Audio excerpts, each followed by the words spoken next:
Welcome to the Friday closing report for April 3, 2026. This is Vector News 24. It is 4:10 p.m. in New York, and the floor of the New York Stock Exchange is unusually silent. While the rest of the world reels from the Black Friday liquidation in Asia, Wall Street observed a traditional Good Friday closure today. There was no opening bell, no frantic shouting, and no ticker tape. The S&P 500 remains frozen at its Thursday close of 6,582.69. However, don't let the stillness fool you. Behind the scenes, the tension is at a breaking point as the market prepares for a violent realignment when trading resumes on Monday. While equity traders were away, the energy pits were a scene of absolute carnage. Brent Crude has defied the holiday lull, surging over 7% to settle at $109.03, while WTI crude has exploded past $111. The Trump premium is no longer a theory. It is a physical reality, as the president's finish-the-job rhetoric has convinced the world that the Strait of Hormuz will remain a graveyard for global trade through the Easter weekend. In the currency markets, the yen has stabilized slightly at 159.6,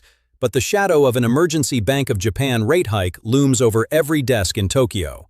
The bond market, which operated on a shortened holiday schedule, saw 10-year yields holding steady at 4.36%, but the weekend dread is palpable. With the U.S. Labor Department releasing a surprisingly resilient March employment report this morning, the Fed now has a green light to keep rates higher for longer, even as energy costs threaten to tip the global economy into a Stone Age recession.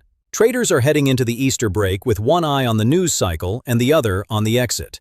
The fuse is lit for a massive gap down on Monday morning. Stay with Vector News 24 as we monitor the situation through the weekend.